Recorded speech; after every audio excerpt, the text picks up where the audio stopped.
Umahi should be prosecuted for these lies that he told. In fact, it's not one lie, several lies. But let's pick them out one after the other. Let me say this and make it very clear, and before God I serve. Mr. President never had anything to do with the procurement process. And he used the name of God to lie. That pains me the most. How many of you remember that question of cost per kilometer? Cost per kilometer. You have not started permanent work. Cost per kilometer. That contract. Minister, and cost this is what per you are kilometer. doing to Cost per kilometer. Just give me the number. Cost per kilometer in this first 30 kilometers. Quickly, Minister. Cost per kilometer.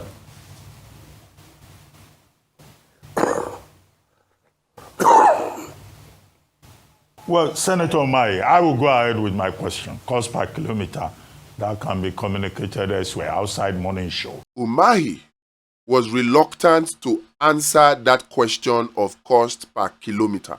He was reluctant. But then he went ahead to say this. And I had run the value for money, and I had made it clear that a kilometer, cost 4 billion. But if you look at the cost, of the coastal highway and compare it to the cost of some of the heritage projects, like the LMA we are constructing, 30 kilometers, 156 billion. Okay. So I can beat my chest and say, look, the LMA costs more, the Abuja Kano costs more, as inherited, the Bodo Boni costs more as inherited. Then after saying 4 billion per kilometer for the first 47.47 kilometer of the coastal highway, mind you, that road is about 700 kilometers long. 700 from Lagos to Calabar. 700. But the first section of that road is what he was referring to when he said it is 4 billion naira per kilometer. But then again, he went on to say this. So I ran the figures. Rufai, the first 47 by 47 kilometer of the Section 1 Coastal Highway was awarded at 1.068 trillion. From this answer now, that shows you that that first section is actually awarded at the rate of, not at the rate, was awarded for 1.068 trillion naira for 47.47 kilometer. Now, what does that now tell you? If you divide 1 trillion by 47 kilometer, will it give you 4 billion naira per kilometer? Do the math, because from my end, it didn't. It came to about 22 billion naira per kilometer. 22 billion naira per kilometer. This is a lie that our Honorable Minister for Works told. Shameful, but he told that lie.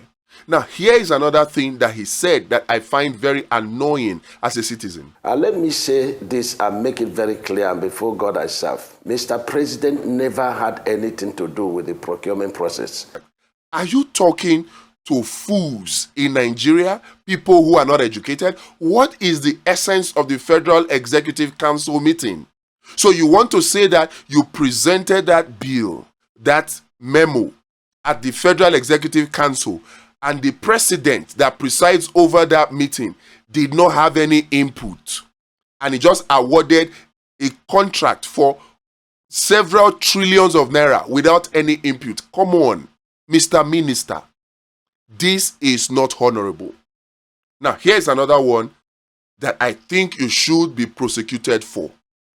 You said you invited high tech to come and do the job because they had done a fantastic job before.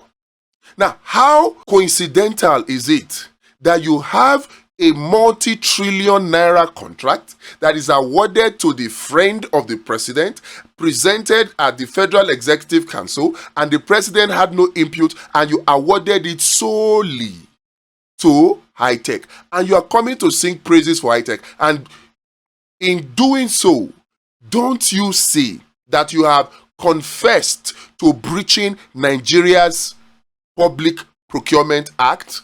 Mr. President never had anything to do with the procurement process. There are three definitive procurement process. And the first one is, total restrictive procurement process.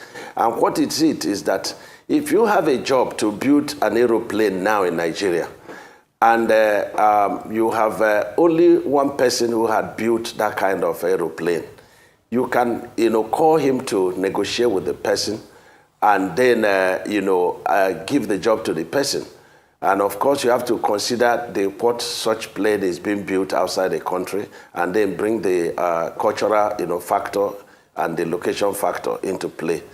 And so, when we were to do this coastal highway, we looked at who is the person working with Mr. President, and so we looked at who is that company that tamed the Atlantic Ocean and turned the menace into Greece, where we have a wonderland that could be compared to Dubai, the Eco-Atlantic. And what came to our mind was high-tech. And so we now invited high-tech under restrictive procurement for sections 1 and 2. And that's what we did. But then again, you went on to say, oh, high-tech was called because you were doing restricted bidding. Have you read the Procurement Act? Have you read it at all? That you cannot do restricted bidding and call only high-tech? You can't do that.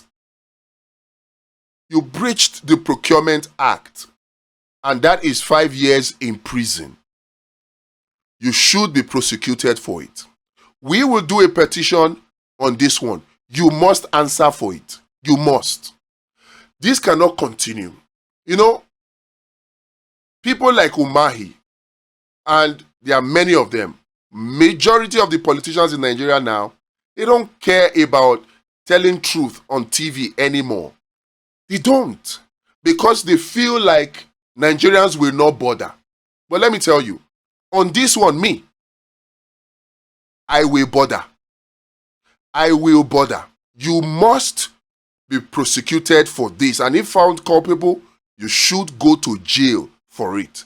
Somebody might laugh and say, oh, minister, no. Look, these people, yes, they feel they are above the law, but they still hide behind the law. You hear him talking about following the Procurement Act, but it is clear that from his statement alone, he breached it. So it is for us to bring it up. Talk to the Senate committee, talk to the EFCC, talk to ICPC, even go to court, get an order of mandamus, and make sure that he's prosecuted. Let us shine light on it and show to the whole Nigerians how a minister came on national TV and told lies. There is another lie that I will show to you. This one is with the Ministry of Trade and Investment. These people are lying, but their lies have gone on for too long. We cannot take it anymore. It is because of this that we have decided to set up Law Patrol. We need to enforce the rule of law. Because without the rule of law, we don't have a society. What we will have is what we have now. And Thomas Hobbes described it many, many hundreds of years ago. That when there is no rule of law, life is nasty, brutish, and short. Is that not what we have in Nigeria? So if we will have a society that works, everybody must respect rule of law. Everybody must follow due process. Whether you are a president, whether you are a minister, no matter who you are, you cannot be seen to be flouting the law. When you do that, you destroy the fabric of society. You destroy what makes a society a society. And before you know it, society breaks down. DSS, please take note of this. This can break down security in Nigeria. So we must take action. On this one, concerning Umahi, later we are going to the Ministry of Trade and Investment.